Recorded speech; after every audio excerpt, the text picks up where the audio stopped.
Olá pessoal, tudo bem? Seja muito bem-vindo ao podcast diário do Rodrigo Lima.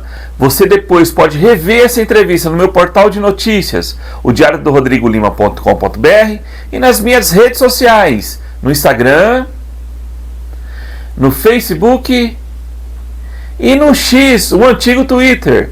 Podcast Diário do Rodrigo Lima é o maior canal de informações e notícias aqui na região de Rio Preto, no YouTube, com mais de 96 mil inscritos. Meu muito obrigado a todos vocês pela audiência também lá no nosso perfil no Instagram. Neste mês, nos últimos 30 dias, quase 2 milhões de visualizações. A gente leva aqui conteúdo de qualidade, jornalismo profissional para toda a região aqui de São José do Rio Preto.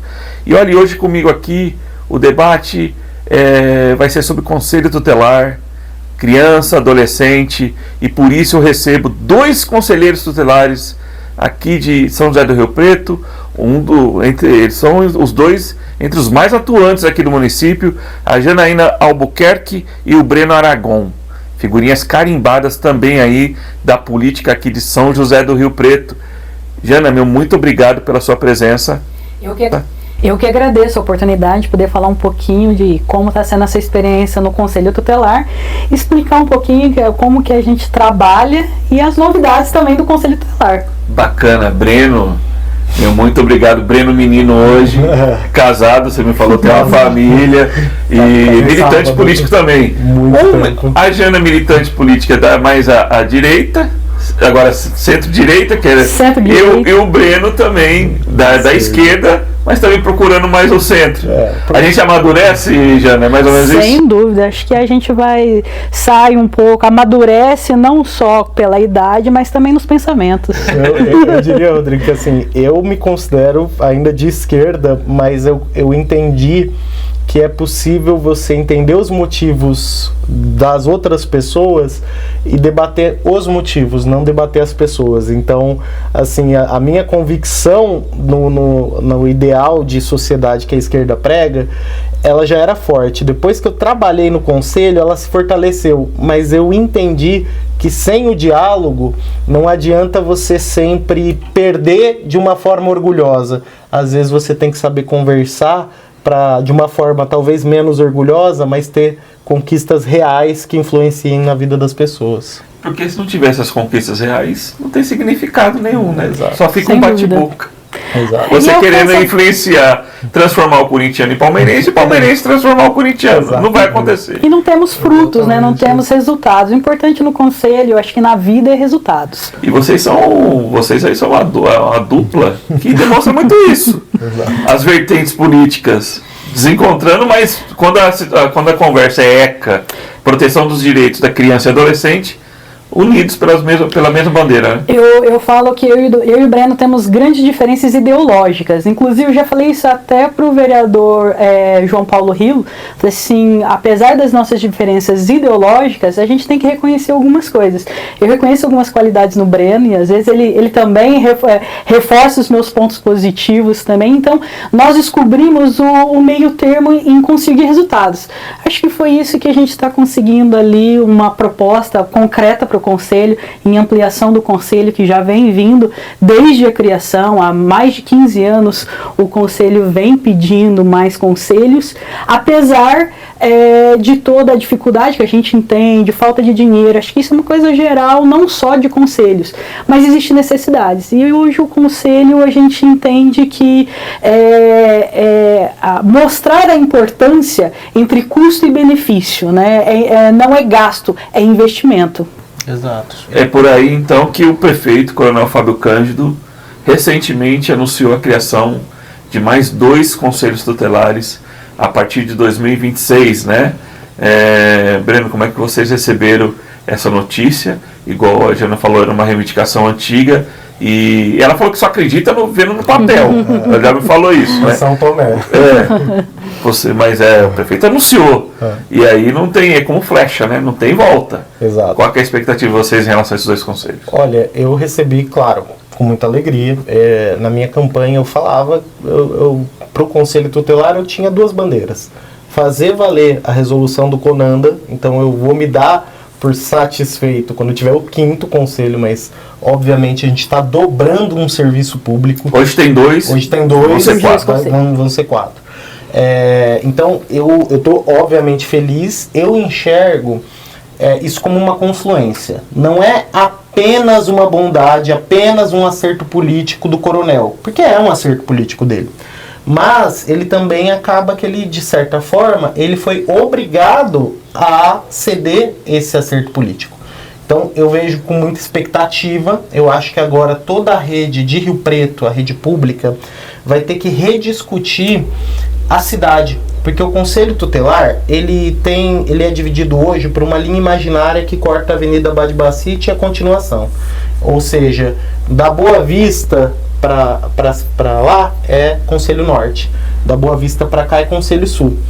A priori as pessoas podem falar, nossa, então o Conselho Sul não tem vulnerabilidade, mas nós pegamos bairros bem complicados como João Paulo, região de Talhados, Solidariedade, Vila Toninho. Então a gente também tem muitos bairros de vulnerabilidade. Hoje eu diria que está mais ou menos equilibrado. Como a gente vai criar mais 2 conselhos, a gente vai ter que discutir com o poder público, porque é uma prerrogativa dele e do CMDCA, a melhor forma de que esses 4 conselhos eles tenham a quantidade de casos parecidos, porque hoje o Conselho Sul, em termos de território, ele abrange uma área muito maior. Só que a gente tem área do Dama, do Quinta do Golfo, a gente não costuma ter problema. Às vezes tem, mas não costuma ter problema. Já nas áreas de vulnerabilidade social a gente tem mais. Então a gente vai ter que pensar a redivisão da cidade de uma forma em que os 4 conselhos tutelares tenham casos parecidos, quantidades parecidas, para não ter uma discrepância no serviço. Você acha que os casos estão umbilicalmente ligados à questão de renda, emprego e renda, Diana, levando em consideração a fala do Breno? Não só emprego e renda, eu acho que é falta de política pública. Quando falta política pública, isso em geral, você afeta. Não é só questão de dinheiro, é educação, é informação. O conselho não trabalha também só com vulnerabilidade. Você vê que muitas vezes nós temos casos, por exemplo, a criança que ela é espancada, o espancamento de criança não tem faixa etária. É claro que o pai chega bêbado, um exemplo hipotético, mas acontece muito. O pai chega bêbado em casa, a mãe também, uso de entorpecente. É um combo maior de incidência. Porém, também afetado nas classes mais altas. Nós temos casos também que atinge também bairros mais abastados e pessoas financeiramente melhores, né?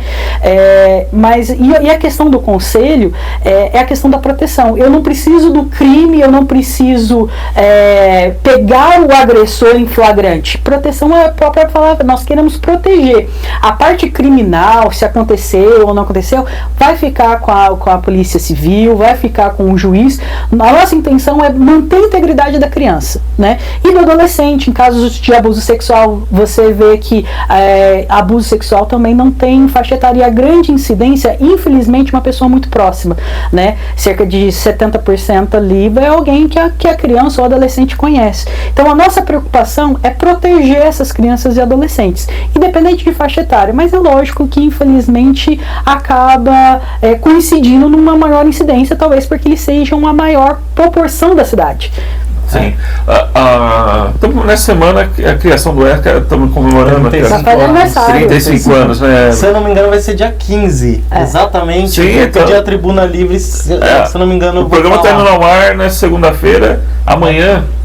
Terça-feira aqui se comemora o dia, né? Eu tenho até que verificar, mas eu pedi a Tribuna Livre para falar dos 35 anos do ECA. Sim. E você acha que o ECA é respeitado em Rio Preto de uma forma geral? Parcialmente. A gente consegue aplicar ele na prática? Não na sua integralidade, e aí eu falo não como uma benfeitoria dos governos que antecederam, mas sim dos funcionários da rede, que a gente vê que lutam muito. A gente acaba tendo contato com escolas que você vê diretores que eles sabem, eles vão até além do que é a obrigação deles para tentar entender a família, como é que tá. Às vezes vê a mãe de um aluno num supermercado machucada, pergunta o que foi, já leva aquela mãe pro... Não é responsabilidade deles. Então eu falo que é parcial por conta da dedicação desses servidores, mas está muito longe de ser cumprido integralmente, porque no ECA, um dos papéis do Conselho Tutelar, para além dele ser um órgão para desburocratizar, as pessoas não sabem, e aqui no Conselho Tutelar ainda não se teve essa cultura, mas se o colegiado ele assina uma requisição, tem o mesmo peso de um pedido de um juiz. E muitas vezes na rede isso não é respeitado. A gente vai começar a fazer uma discussão. É importante até, Rodrigo, falar que assim, eu e a Janaína somos conselheiros, mas nós não falamos em nome dos 10 conselheiros. São opiniões, colocações minhas e dela. Mas então a rede muitas vezes não obedece a requisição do Conselho Tutelar, porque não entende o papel dele. A rede não entende o fluxo. Eles enxergam o Conselho Tutelar como um braço do Executivo. Então, assim, a assistência social faz uma parte, o Conselho outra. Não, o Conselho Tutelar ele é um órgão autônomo. Nós estamos muito mais para ser fiscais do município do que para ser uma parte da execução do serviço da política pública. Então, a gente tem que quebrar essa lógica, porque qual que deveria ser o papel do conselheiro tutelar? Fiscalizar toda entidade, inclusive escola pública, OSCs, terceiro setor, envolve criança e adolescente. A gente tem prerrogativa, a gente deveria fazer fiscalizações preventivas, a gente deveria fazer palestras, a gente deveria conversar com quem é o nosso público, a gente deveria conseguir mais nas escolas falar sobre o direito das crianças e dos adolescentes para as crianças e os adolescentes. A gente não ficar só apagando incêndio. Nas poucas vezes que a gente conseguiu fazer isso, tanto eu já fui numa escola, a Janaína também, a gente vê a importância de desmistificar, porque hoje a sociedade, eu brinco que parece que o conselho tutelar é o homem do saco, né? Mãe e pai antes do conselho existir falavam, ó, cuidado para ir pra rua que o homem do saco vai te levar. Hoje em dia fala assim, ó, você me respeita que senão o conselho tutelar vai te pegar. E não é isso, o conselho tutelar, ele é um amigo da família. Muitas vezes, Rodrigo, chega um pai, uma mãe, porque o filho está evadido da escola. E aí você vai ver, ele está com problema de saúde, esperando uma fila de um tratamento, ele está precisando de algum suporte para conseguir chegar até a escola, teve uma mudança familiar, e o conselho tutelar, pô, eu chamei um pai que o filho dele não está indo para a escola, eu não puno esse pai, eu faço requisições, eu faço a rede pública trabalhar para proporcionar que esse pai consiga garantir os direitos do filho dele. Então, por isso que eu digo que assim, é em partes resolvido, implementado algumas questões do ECA por dedicação desses funcionários, mas a parte que eu acho que é a mais bonita do ECA, que é o envolver comunidade, ajudar o próprio ECA a se desenvolver, porque o ECA em si não é um produto fechado. A gente teve a lei Henri Borel, foi um avanço importantíssimo, veio quantos anos depois do ECA? A gente acaba não fazendo. Então, assim, tá caminhando. Eu acho que ter sido a primeira eleição nacional, porque, para quem não conhece, não tem obrigação de conhecer, cada cidade fazia uma eleição no seu calendário, né? Aí, nessa última, o governo federal unificou, todo o país, território nacional, teve eleição no mesmo dia. Ajudou a politizar o debate. E, como eu sempre defendi, o conselheiro tutelar, já que ele é eleito pelo povo, ele é, por definição, um agente político. A gente, diferente de um vereador, de um político tradicional, a gente fica restrito ao Estatuto da Criança e do Adolescente, mas só ali já tem material para trabalhar aí muito no serviço público e ser a voz da população. Nesse gancho, Rodrigo, eu entendo porque vários legisladores nunca quiseram aumentar e ampliar o Conselho Tutelar. Porque mais Conselho Tutelar, mais fiscalização. Então, eu acho que acerta o governo, sim, em ampliar, mesmo sabendo que virá mais fiscalização.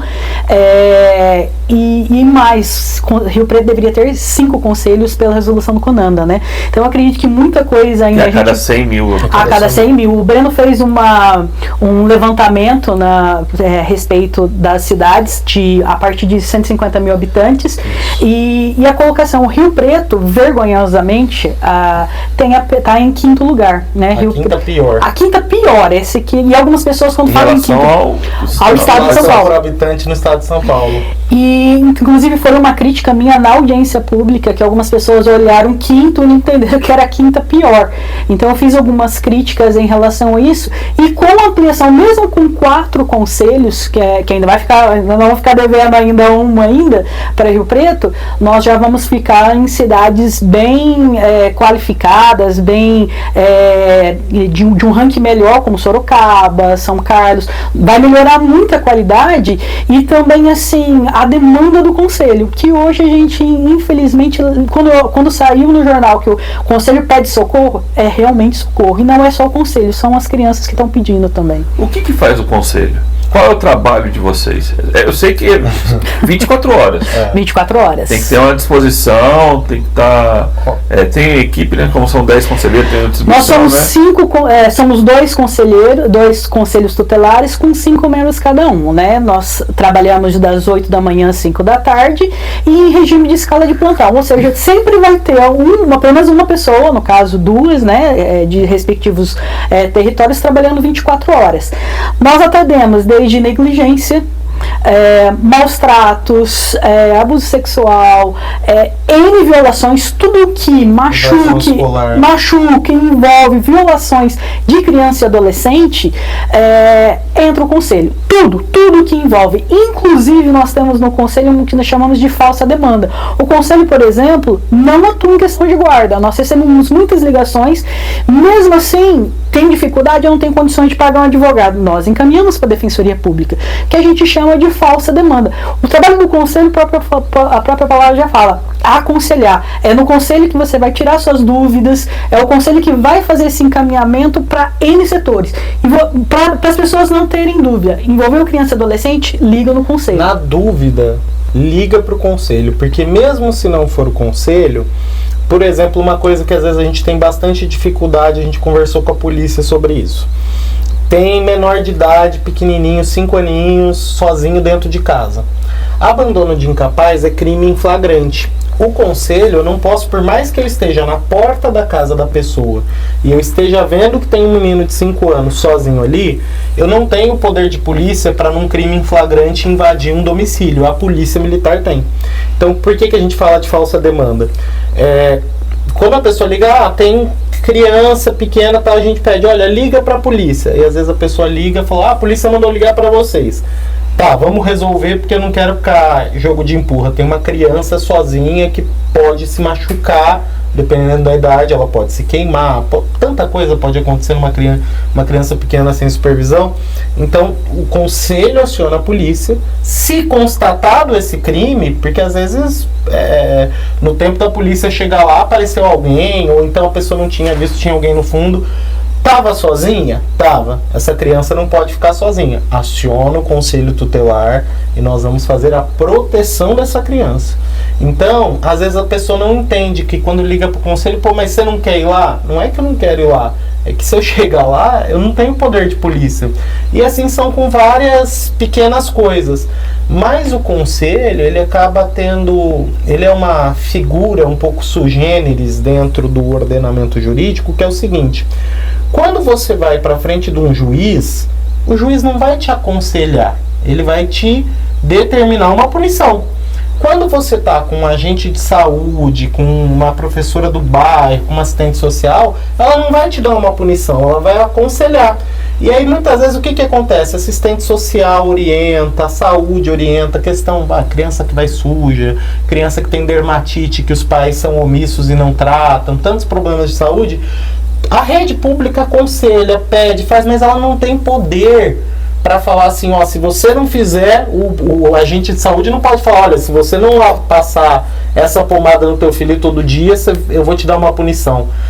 O conselho, ele acaba sendo essa pessoa híbrida. Ele tem um poder de determinação que, caso essa família quebre, vai para o judiciário, o próprio conselho envia esses pais violadores para o judiciário, mas ele também está no rol de atribuições dele aconselhar. Então, muitas vezes, nós somos aquele ente em que, diferente do juiz que já tem que dar a punição, a gente explica as consequências, a gente determina e a gente fala, olha, é uma determinação, é uma ordem do Conselho Tutelar. Se você descumprir essa ordem, você pode ser penalizado assim, assim, assado. Ou seja, a gente pega aquele híbrido e aí tem um retorno da rede. Nossa, Breno, o fulano voltou o acompanhamento no CAPS porque o filho dele precisava, está tendo uma evolução ótima. Então o conselho, ele desburocratiza. Se Rio Preto souber usar o conselho de uma forma positiva, Rodrigo, a gente gasta tanto com... Depois que o problema aconteceu, que a criança teve um surto, quebrou tudo na escola, machucou um amiguinho e tal. Se a gente atuasse na prevenção, ou seja, a gente tivesse um conselho, uma rede capacitada para, olha, esse menino precisa de medicamento, você não tem a opção de não dar. Tem um médico, tem um cientista atestando isso. Então o conselho, ele pode ser um mecanismo que protege a vida, traz economia, e eu digo mais, se o prefeito for esperto, se eu fosse próximo do prefeito, eu dava um conselho para ele, né? Vindo do conselheiro, perfeito. Une os 4 conselhos, bota junto conosco uma pessoa da saúde para a gente saber o encaminhamento. É neuropediatra, é CAPS, às vezes a gente não tem essa formação técnica, e uma assistente social, porque às vezes é uma família muito vulnerável que nem recebe auxílio nenhum, precisa faz uma espécie do poupa-tempo da infância e da juventude, que a pessoa vai receber o que o conselho fazer, o conselho vai encaminhar, mas no mesmo lugar ela já pode falar com o assistente social, ela já pode agendar as consultas, a questão de saúde, né? Faz esse poupa-tempo ali, porque hoje o que acontece? A gente, olha, você vai ter que levar teu menino no CAPS. Aí ou a gente faz um ofício para mandar, ou a pessoa vai com uma requisição na via, não está próximo. Se ele fizer isso numa região central, eu acho que a cidade vai ter um ganho, que a gente vai conseguir estar como uma das melhores do estado, porque quando eu fiz esse ranking que a Janaína falou, eu fiquei muito indignado, porque Rio Preto tem hoje um conselheiro tutelar para cada 50 mil habitantes.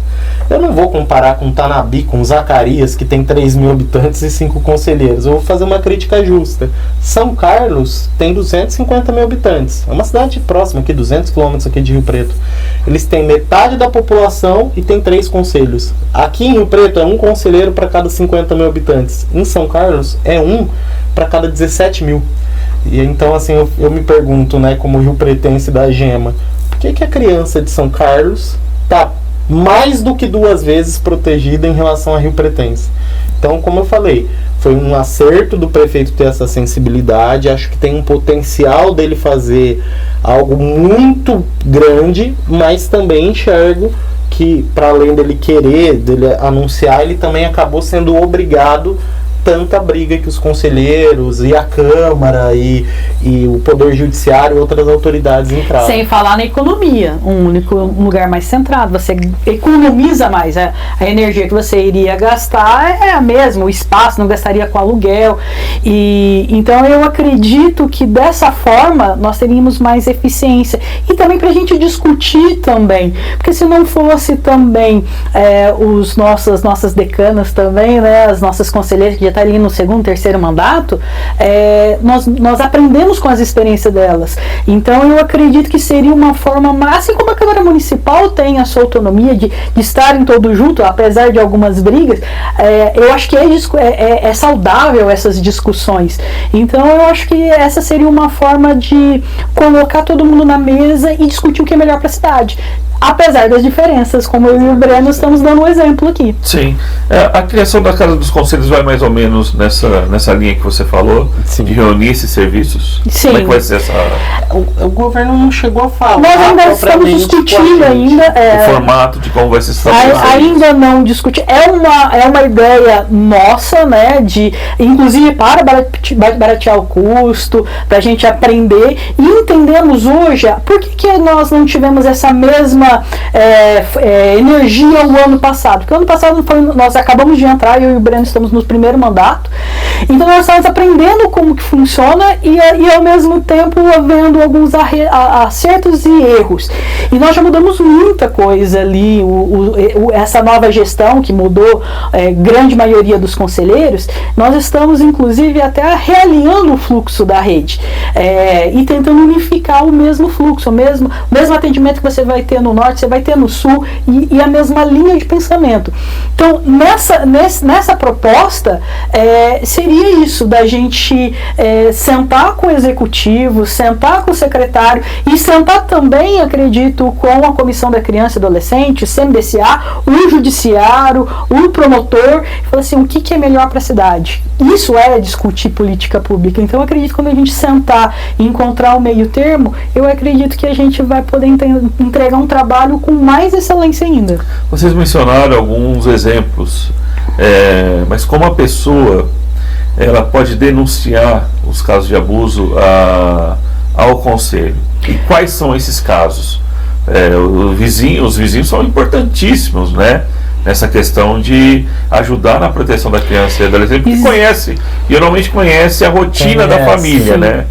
O primeiro, se você tiver alguma dúvida, você pode discar pelo Disque 100, disca 100 no celular ou no seu telefone.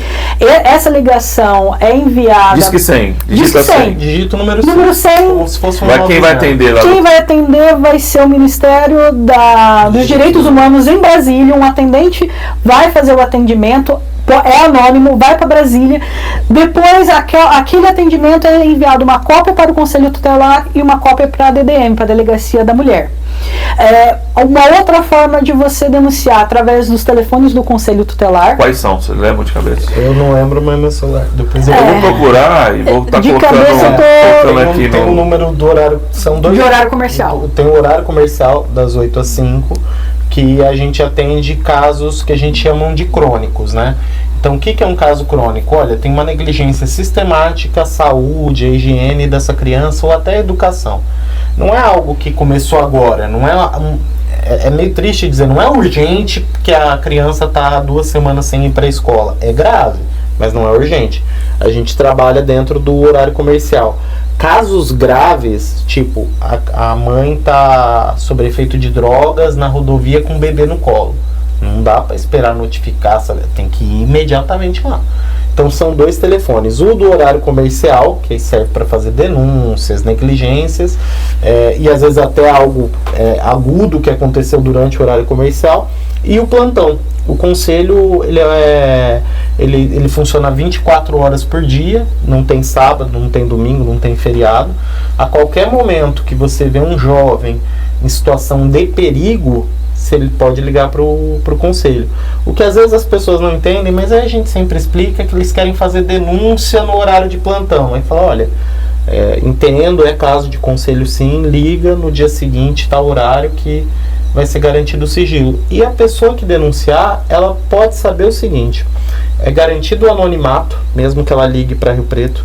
Não raro, às vezes vai um parente da pessoa fisicamente no conselho, a avó paterna, materna, fala, olha, eu quero fazer uma denúncia, mas eu preciso que seja anônima, porque se a pessoa souber, vai dar um trupé na família. Pode fazer.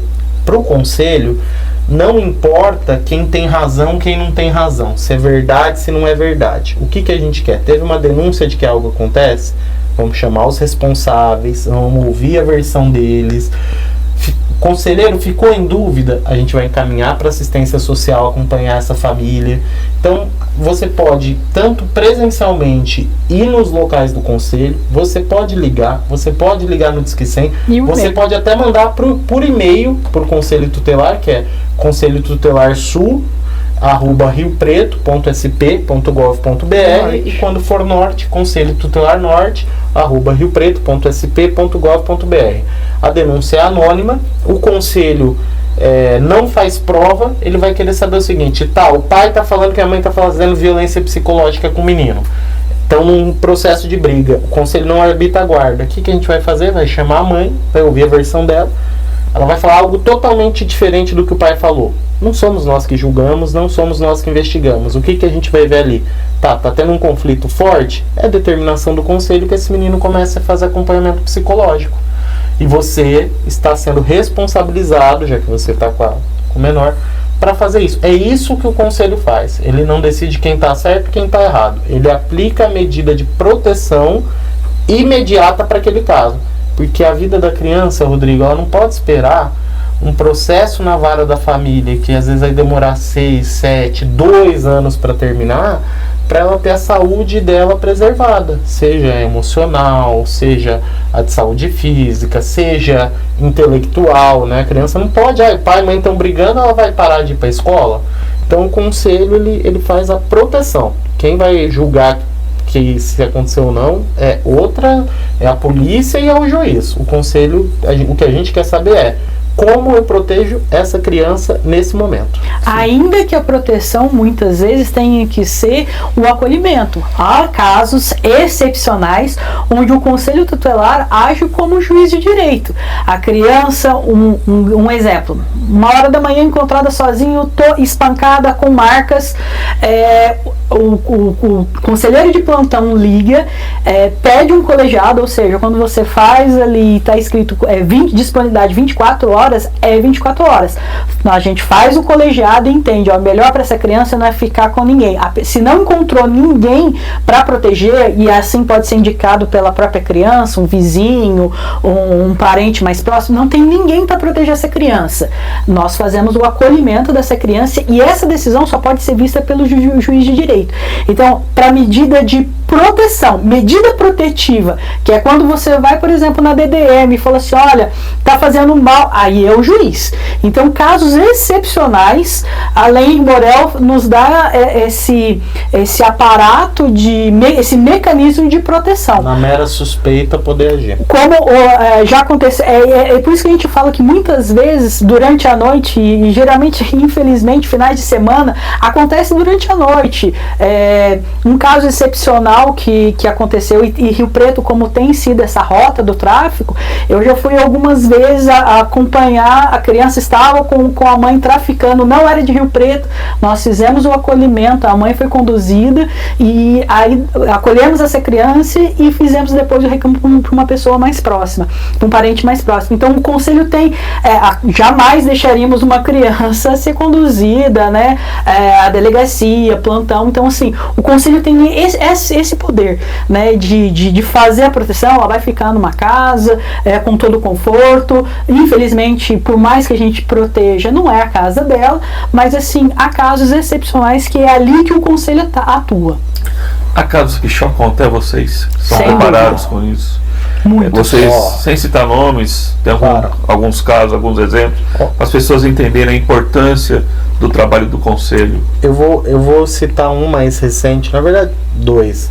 É até meio triste falar disso, porque a gente vê cada caso escabroso, assim, a gente vê o pior do ser humano, porque não é natural. Você às vezes até consegue entender, eu, um homem adulto, você um homem adulto, a gente se desgosta por mais que não seja legal, você consegue entender alguém praticar uma violência contra quem pode se defender. Agora, quando você vê alguém praticar uma violência com um ser tão pequeno, de uma covardia tão atroz, que ele não consegue se defender, um menininho de 6 anos, então assim, um caso que me chocou recente, que foram 3 crianças, eu estava de plantão, eu acolhi. E até parabenizar a polícia militar por esse trabalho. Um menininho por volta de 3 anos estava correndo pelado pelo bairro. A polícia foi chamada, tal, foram ali em casa. O policial, e tinha uma menina de 13 anos, irmã, supervisionando. Ele podia ter encerrado o seu trabalho ali, feito o relatório, ele pediu para entrar, a menina deixou. Ele viu uma casa numa situação assim, mas a mais completa insalubridade. A casa parecia um lixão. Era fezes de cachorro, urina, comida estragada, tudo muquifado, as crianças com dermatite, doença de pele. Ele acionou o conselho tutelar. Eu fui até lá, vi, eu até postei, porque não envolvia mostrar o rosto de menores, para tentar sensibilizar os vereadores, o governo, da importância do nosso trabalho. Aquilo ali estava numa condição indigna para o pior preso, para o pior ser humano. Ele não merecia estar vivendo ali. Ali estavam vivendo uma criança de 3, uma de 5 e uma de 13. Conversei com a de 13, a criança se culpa, a menina se culpa, eu podia ter limpado, eu podia não sei o que. Não, culpa é da mãe. Acolhemos as 3 crianças. Isso chocou bastante, porque o que tem de criança que mora em um ambiente insalubre, isso é uma violação de direito. Então fica até aí para a audiência que esteja acompanhando, né? E uma outra foi uma mãe que estava num processo pesado de separação com o pai, que era usuário, tal.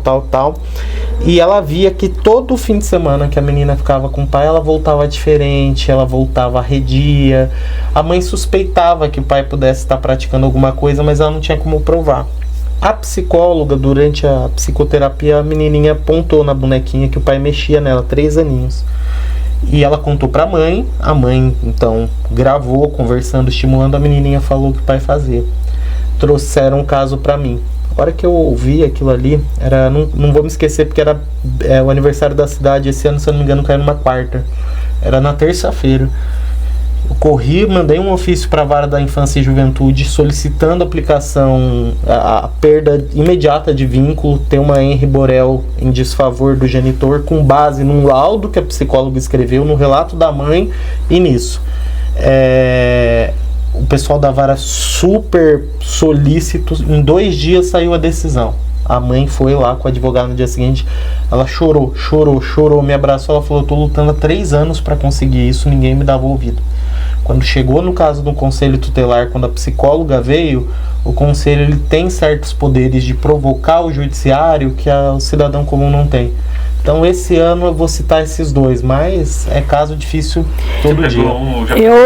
Eu vou citar, inclusive foi o meu primeiro caso, e ali mostra a escalada.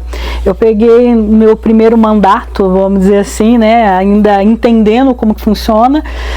Eu recebi uma denúncia, aparentemente que todos os conselheiros recebem dezenas, todas as semanas, de uma evasão escolar.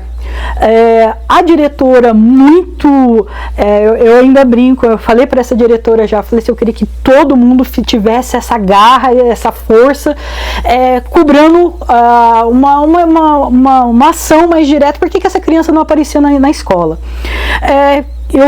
Com a insistência da diretora, eu fui até a casa por causa de uma simples, grave, mas evasão escolar, por faltas.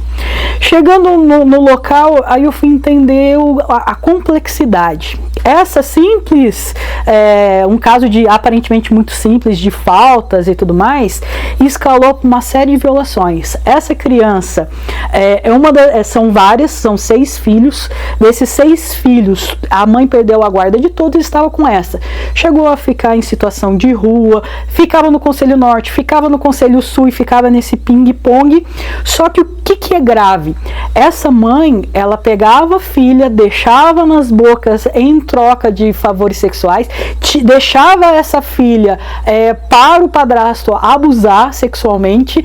Então, assim, é uma série de questões, e ela foi desenvolvendo, inclusive as outras filhas também, desenvolvendo uma patologia psicológica nas outras filhas, que inclusive ela não pode chegar perto desses filhos. Então ela foi destituída do poder familiar, e assim, e muito chocante você dizer que uma mãe é capaz de pegar a filha e dar para o abusador, né, para o padrasto abusar, para sustentar o vício, de uma forma que até falando assim, não tem palavras para dizer. Qual a idade das meninas? Essa que começou, na época estava com 5 anos. Então, assim, são coisas que chocam muito, né?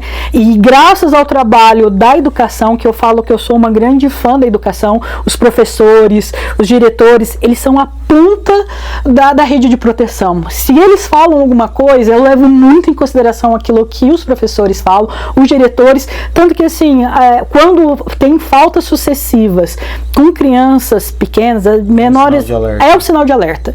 Então, assim, a rede de proteção, eu sou uma defensora da educação muito grande, porque eu levo muito em consideração aquilo que eles falam, baseado nesse caso. Então, isso moldou o meu comportamento como conselheira dali pra frente. Eu comecei a ter um olhar, falar, bom, se a educação tá falando, sempre quando eu vou tomar alguma decisão de encaminhar pro judiciário, eu ligo para as escolas, peço o relatório, porque eu entendo que são eles que estão no dia a dia, eles que veem se a criança tem assadura ou não, eles que veem se tem alguma coisa de diferente, uma marquinha, o comportamento, eles estão mais com as crianças do que muitas vezes os próprios pais. Então, assim, esse fato me chocou bastante. E detalhe, já era um caso acompanhado há muito tempo, só que como a mãe casava com um, casava com outro, ela mudava de nome. Então foi até difícil a rede perceber quem que era essa criança, né? Então, assim, e ali eu tenho vários casos também, os que mais chocam, sem dúvida nenhuma, são os de abuso sexual, que para mim particularmente são atrozes, né? Eu acho que é até curioso, né? A Janaína, como você falou, é de direita, eu sou de esquerda, né? Essa pauta, por exemplo, do homeschooling, né? Sempre, normalmente, quem defende ideologicamente mais é a direita, porque a doutrinação dos meus filhos e tal. E eu até converso com a Janaína, falei, olha só como às vezes a gente, entendendo aquilo, por exemplo, ninguém que trabalha, eu posso te dizer que ninguém que trabalhou em conselho tutelar vai defender homeschooling, porque assim, o sistema ele é tão perfeitinho quando ele fala que a partir dos 5 anos é obrigatório estar numa escola, porque se a criança vive num ambiente com um agressor, com um abusador, com qualquer figura disso, ela estando todo dia, num período inteiro na escola, com a presença de outros adultos, outros coleguinhas, enfim, tendo interações sociais para fora desse ambiente de opressão, de abuso, uma hora ela vai falar, uma hora ela vai mostrar a marca. Todo abusador tem pavor de levar a criança na escola, porque ele sempre tem medo do que essa criança vai falar. E aí ser descoberto e ser preso, né? Então, assim, então essa, por exemplo, é uma pauta que não há de se falar. O Brasil, ele é exemplo de civilidade quando ele põe o ECA, a obrigatoriedade de estar numa escola, seja pública ou particular. E ele traz, no seu artigo 70, que é dever de todos proteger as crianças e adolescentes. Então, se um professor, um faxineiro, qualquer um da escola que a criança confidenciar algo que pode ser um crime, ele tem a obrigação de comunicar o conselho, de fazer essa proteção, sabe? E nós tivemos recentemente alguns casos que terceiros prestando serviços em escolas municipais acabaram dentro de uma oportunidade, de uma janela de abusar de e aí crianças. Eu te pergunto, né, Rodrigo? Aí a rede, o pessoal falou, nossa, não. Pessoas fora do ambiente escolar, né? E aí eu te falo, não por acaso foram terceirizados, por quê? Porque o terceirizado em si, 99,9% das trabalhadoras terceirizadas são pessoas extremamente éticas, são as berçaristas que limpam, higienizam as crianças todos os dias. Quem fala se a criança está com alguma marca, normalmente é uma berçarista que está ganhando aí um salário mínimo, mas que está custando para a prefeitura de 5 a 6 mil por cargo, só que ela está nessa porta giratória que são as terceirizadas. Uma quebra, dá calote nos funcionários, vem outra, e isso é um negócio de muitos anos em Rio Preto. O que acaba acontecendo? Muitas dessas terceirizadas falam, eu não vou para essa nova empresa, eu não vou passar por isso de novo, eu vou tentar ir para outra área. E aí a empresa, na pressa de conseguir completar o quadro dos funcionários contratados, pega qualquer um, sem fazer um teste psicológico, sem ver, às vezes, antecedente criminal, ele bota qualquer um ali. Então, assim, você não pode colocar qualquer um para estar lá na escola. Tanto é que você pode reparar, todos esses casos que a gente teve notícia de Rio Preto, nenhum era de um professor concursado na rede. Nenhum envolvia um funcionário concursado. Por quê? Porque aí você tem que passar por um exame admissional, você está sujeito a uma série de regras, mas você também tem estabilidade. Quando você junta o ser mais frágil da sociedade, que é a criança, e quem cuida dela pode ser qualquer um, você tem aí uma possibilidade de problema. Então acaba que você fala assim, o que tem a ver a pauta conselho tutelar com terceirizado? Quando o assunto é proteção de criança e adolescente, tem a ver. A gente quer cobrar, quer conseguir ter perna para, entre outras, ver assim, eu quero a lista dos funcionários desse contrato, eu quero saber, de 7 em 7 meses tem lei para isso, mas a gente, pelo volume hoje, não consegue fazer. Eu quero ver se todos têm antecedente criminal, eu quero saber dessa empresa, qual que é o expediente que ela faz. Então, são coisas que confluem na proteção preventiva, né? Por isso que eu acho muito importante, acho que o Rio Preto dá exemplo com a lei do vereador Renato Pupo, que pede os antecedentes criminais e proíbe aqueles que têm antecedentes criminais lidar com criança e adolescente. Eu acho que quando a gente fala de política pública, é isso. Leis que impactam diretamente o cidadão. E por que não uma lei assim ser exemplo para o país inteiro? Acho que é uma lei assim extremamente válida. O vereador foi muito assertivo e que venham mais leis nesse sentido, de proteção para criança e adolescente. Qual o grau de resolutividade dos casos do Conselho? Olha, hoje nós, como eu disse, assim, se a gente fizer uma conta ali, às vezes quando eu soltei esse dado, falando que o Conselho Tutelar tinha uma média de 5 mil casos cada conselheiro, da onde veio? Hoje nós estamos com mais de 25 mil boletins de atendimento, que são famílias que são atendidas pelo Conselho Tutelar. Hoje mesmo, vindo para cá, eu passei, dei uma olhada para ver os números, né? Eu vi que vai entrar para mim na quinta-feira um boletim de atendimento 8 mil e pouco. Ou seja, essa criança veio para nós há mais de 10 anos. Ela se tornou uma adulta, né? E continua as violações de direito. Eu tenho casos na minha mesa que nós estamos na 3ª geração.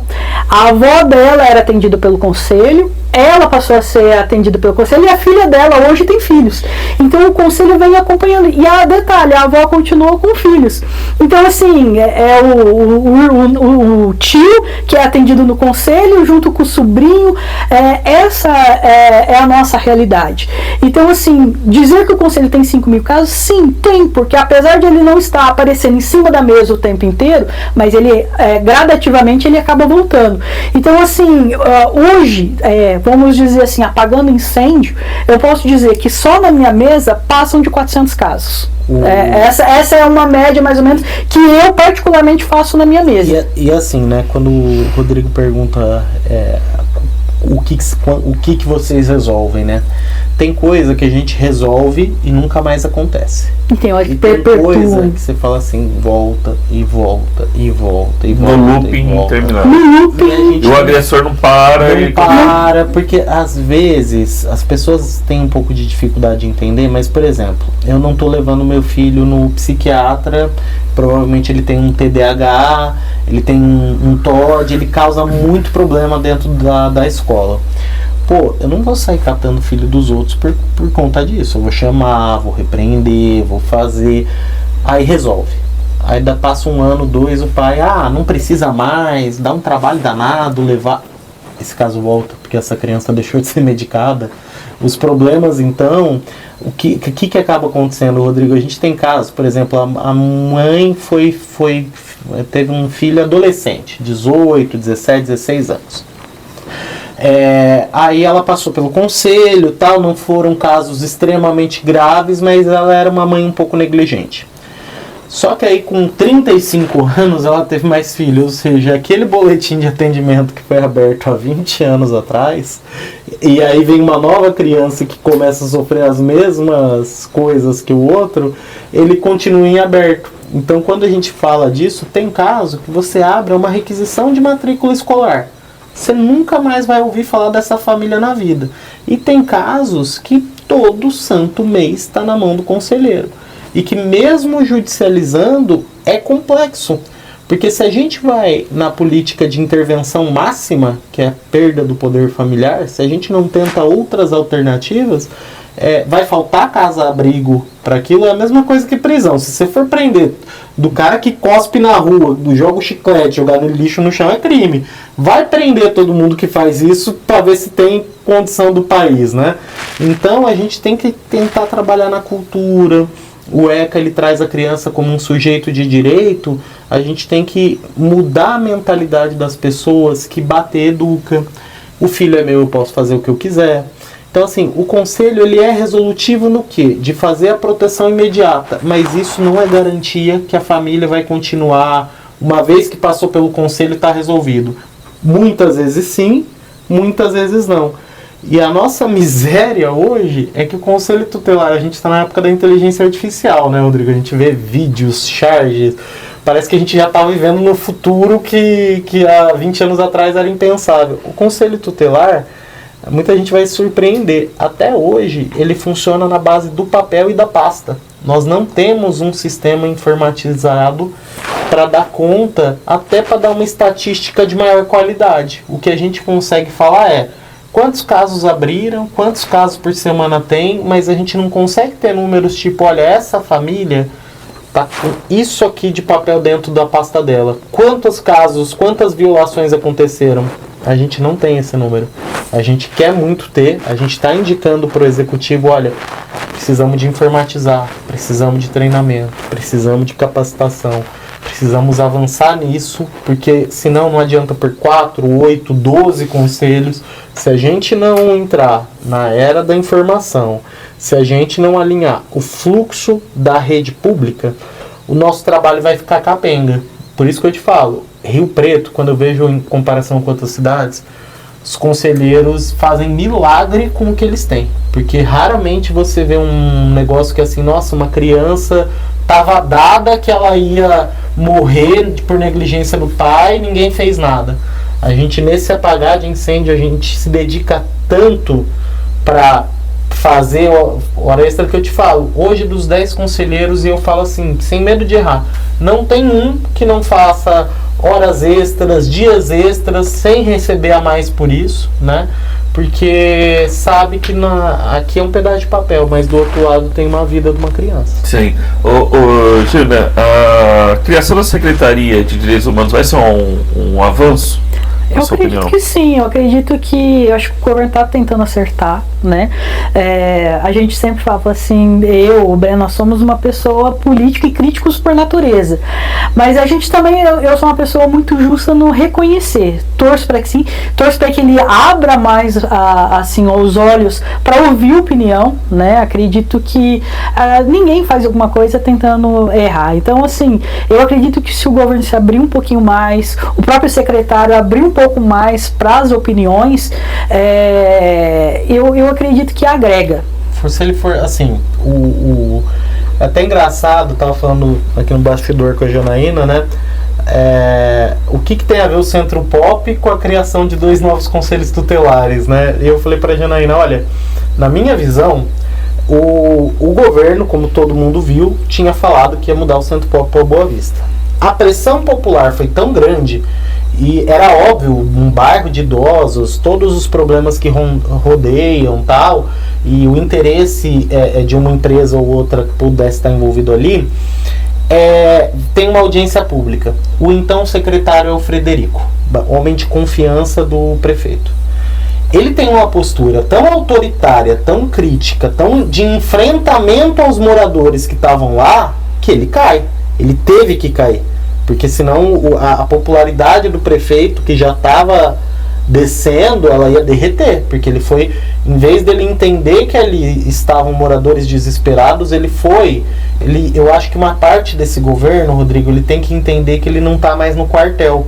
Ele era coronel, onde dentro da caserna, sim, não, tchau. No debate público, na esfera civil, as coisas não podem ser assim. Então, o secretário cai porque os moradores da Boa Vista fazem essa pressão.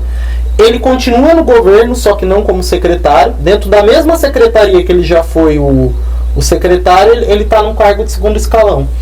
Nisso, o que o prefeito faz? Eu vou criar uma secretaria porque eu preciso dele, ele é meu homem de confiança. Só que ou seja, quem derrubou o secretário foi a luta dos moradores do Boa Vista. Só que nesse meio tempo, os conselheiros tutelares, a gente já estava na imprensa, nas redes, levando as pautas por escrito, explicando o vereador. As pessoas não sabem, mas a gente no começo desse ano bateu gabinete por gabinete. A gente se dividiu e fomos falar com todos os vereadores explicando a nossa causa. Falamos com o presidente da Câmara, falamos com o prefeito. Então a gente criou um clima pela imprensa, pela opinião pública, que ia ficar muito esquisito criar uma Secretaria de Direitos Humanos, mas o direito humano da criança e do adolescente que está sendo negligenciado pelo tamanho da nossa cidade, você não vai resolver, mas você vai criar uma Secretaria de Direitos Humanos? Qual que é a função disso, né? Então o governo, ele vê dessa imposição que os conselheiros conseguiram demonstrar, ele fala, bom, se eu quiser criar essa secretaria, né, nesse jogo político, ter arranjo de quem vai colocar lá, eu vou ter que abrir espaço no orçamento para mais 2 conselhos. Então, eu te falo que a conquista dessa secretaria, a conquista dos novos conselhos tutelares, elas mostram uma lição muito importante que eu espero que o governo saiba aprender com essa lição. Quem ouve mais erra menos. Se tivesse ouvido lá atrás, não estaria nessa necessidade. Então, eu enquanto conselheiro, eu gostaria de abraçar cada morador do Boa Vista e falar, olha, você não sabe, mas indiretamente você acabou criando um clima político, uma confluência de forças para isso. E claro, os vereadores também tiveram um papel muito importante, né? Aqui, não só por ser do meu partido, mas o João Paulo Rilo já apresentou por 2 vezes na LDO a criação de mais 2 conselhos. Uma vez o Edinho vetou, 2 vezes o Edinho vetou. Tentou colocar na LDO desse ano, a Câmara derrubou. Mas ele não foi o único. Renato Pupo fez uma audiência pública excepcional, ele conseguiu reunir as autoridades. O Pedro Roberto, que também foi presidente dessa comissão. E quando a gente fala que assim, houve mais, erra menos, naquele clima assim, meio belicoso que rejeitaram a LDO, o vereador de Jonathan foi visitar o conselho. Ele, assim, de passagem, ele, a esposa, eu consegui mostrar, explicar, olha, vereador, foi numa quinta que ele veio, a gente faz a distribuição de casos novos na quarta, então, que bom que você veio sem avisar, porque, olha isso aqui, era uma pasta desse tamanho, tudo isso aqui eu recebo por semana. E aí o governo entendeu. Então, Rodrigo, se o Frederico estiver vendo, eu peço que ele use essa experiência que ele teve no debate Teodoro. Frederico Teodoro, que vai ser o secretário, né? Cotado, né? Cotado, né?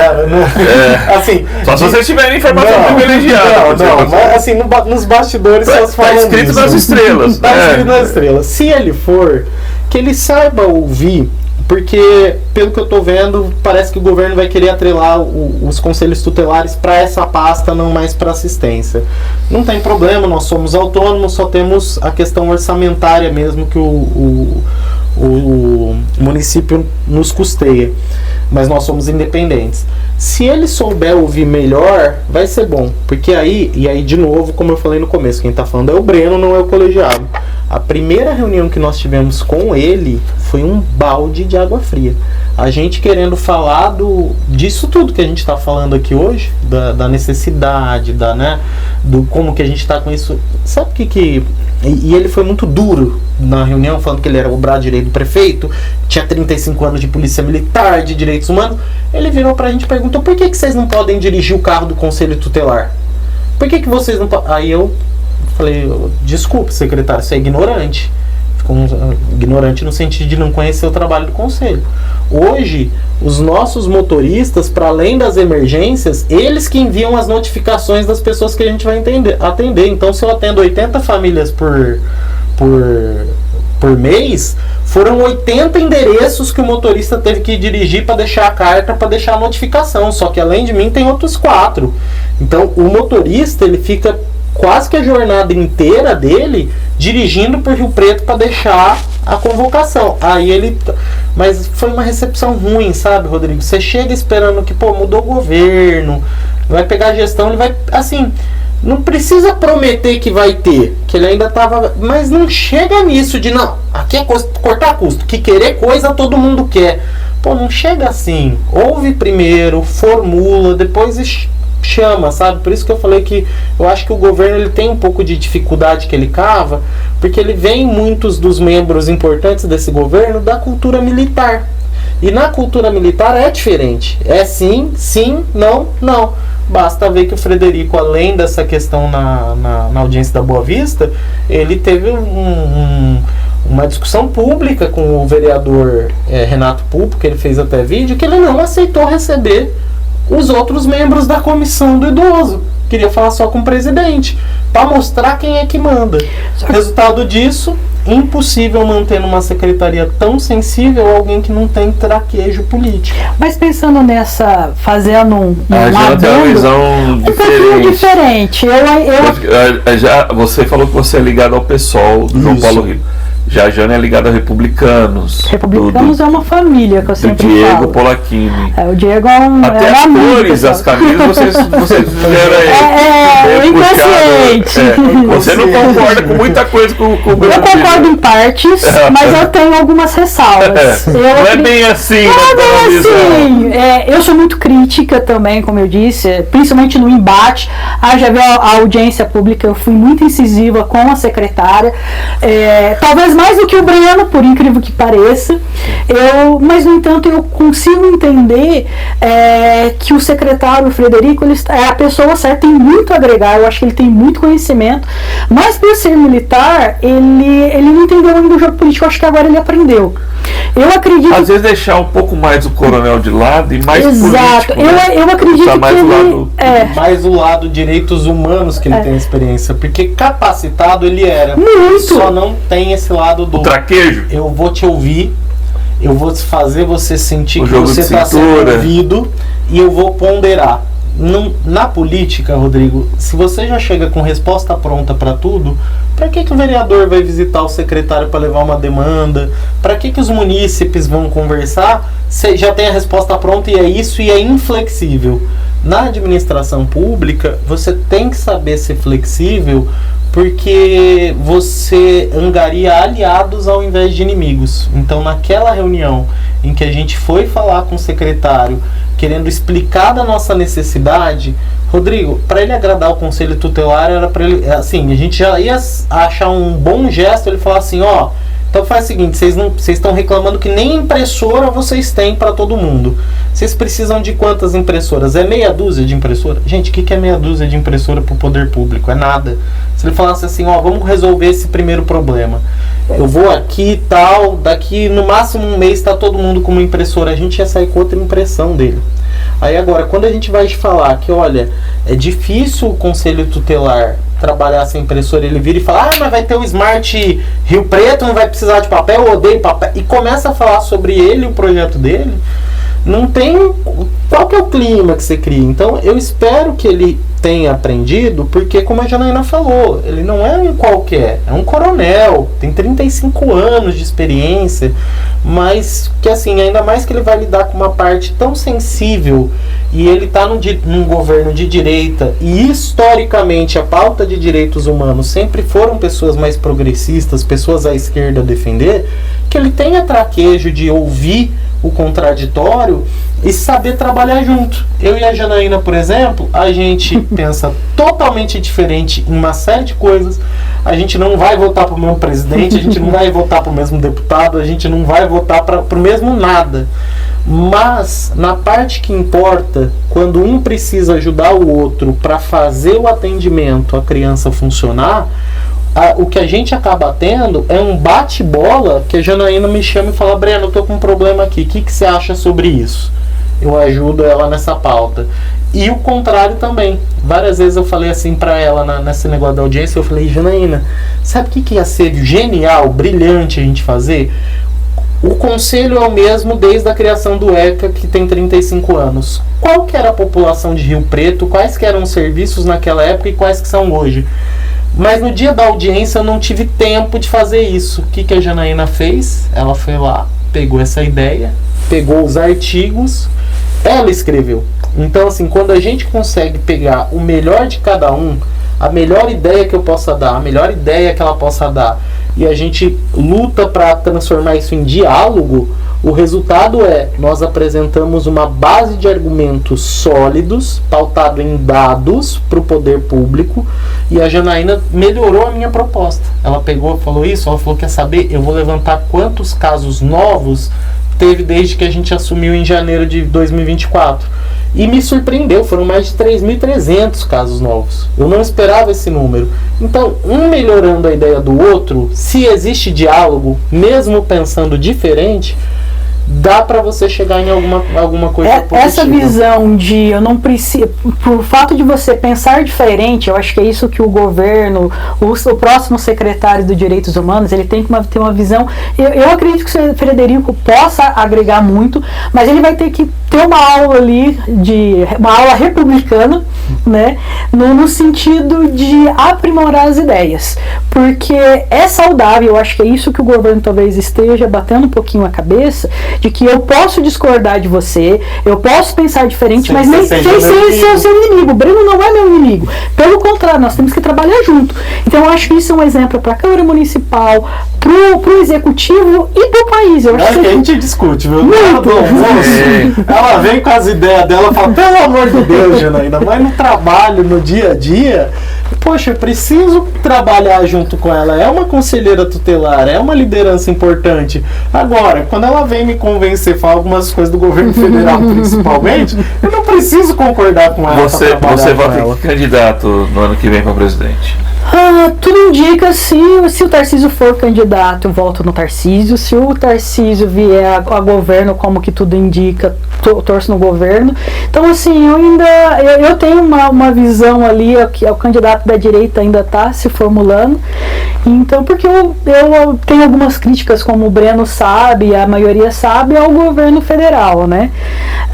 Nunca votei.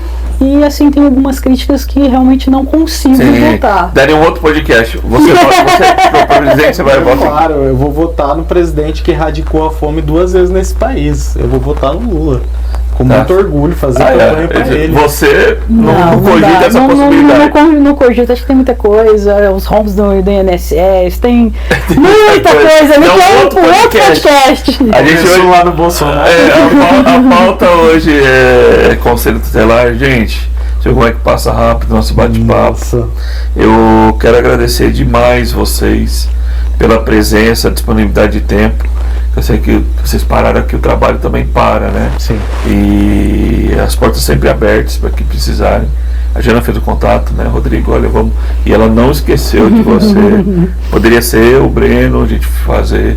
Topei na hora, porque eu acho que é um trabalho fundamental para a sociedade de Rio Preto. E que vocês estão fazendo com excelência, dentro das possibilidades e limitações que vocês possuem. Exato. A gente sabe disso. Que a gestão também.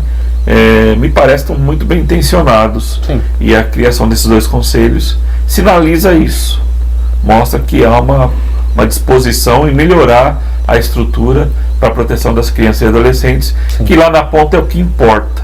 É o que importa. Salvar uma vida de uma criança, tirar de maus tratos. Vocês relataram casos aqui terríveis, e é isso que eu espero que aconteça sempre, né? Que a gente sempre tem alguém precisando de ajuda e que o conselheiro está lá na ponta para estender essa mão. Exato. É por aí, né? Exatamente. E também, assim, fica aqui, eu espero que daqui para frente as pessoas tenham em mente que pode contar com o conselho tutelar. Os outros conselheiros também vir aqui para poder explicar um pouquinho do trabalho, que é um pouquinho diferente. Cada um tem a sua personalidade, né? E quem ganha com isso é a população, são as nossas crianças, nossos adolescentes. Espero que tenhamos aqui mais 20, 25 conselheiros para estar falando sobre o trabalho. Legal. Herman, muito obrigado também pela sua presença. Imagina, cara. Rodrigo, eu só tenho a agradecer, eu acompanho o seu trabalho, eu acho que o teu programa, ele pega as pessoas, eu brinco que assim, o Jô Soares, ele pegava os brasileiros interessantes, seja pelo que for. Eu acho que você pega os riopretenses interessantes, que tem algo a dizer. Eu nunca vi um podcast aqui vazio que você fala, meu Deus, mas não durou 20 minutos de papo, né? Então você sempre traz temas relevantes, e eu queria te parabenizar, assim como eu parabenizei o Diário na carta que eu pus lá atrás, porque muitas vezes a gente fala de proteção da criança, assistência social, conselho tutelar, tchau e bênção. É um dever de toda a sociedade. Nesse sentido, o programa que você está fazendo hoje, ele é um serviço à população, está obedecendo o artigo 70 do ECA, que é dever de todos promover o direito e fazer a proteção da criança e do adolescente. E eu acho que você abre uma oportunidade do diálogo, porque como você falou, embora com críticas, embora com as coisas que eu tenha pontuado, é inegável que o governo deu uma sinalização positiva, seja ela pressionada ou não, é uma sinalização positiva. A secretária de assistência social também tem mostrado que está querendo diálogo, tem querendo conversar com a gente. O prefeito nos recebeu, coisa que outros prefeitos não fizeram. Então reconheço a boa vontade, e você é essa pessoa, sempre um perfil crítico, mas agregador. Acho que é assim como o teu programa, recebe diferentes visões e no final das contas tudo se agrega. Agradeço demais, e está aberto aqui as portas também para outros profissionais que queiram trazer temas relevantes aqui para a cidade. E olha, agradeço você que acompanhou o programa aqui com a Janaína Albuquerque e com o Breno Aragon, conselheiros tutelares aqui de São José do Rio Preto. Tem outro time, tem mais 8 conselheiros além deles que fazem esse trabalho importantíssimo aqui para a sociedade de Rio Preto. Você depois pode rever essa entrevista no meu portal de notícias, o diariodorodrigolima.com.br, e nas minhas redes sociais, no Instagram, no Facebook e no X, o antigo Twitter, porque você sabe, jornalismo aqui tem lado. Um abraço e até a próxima, pessoal.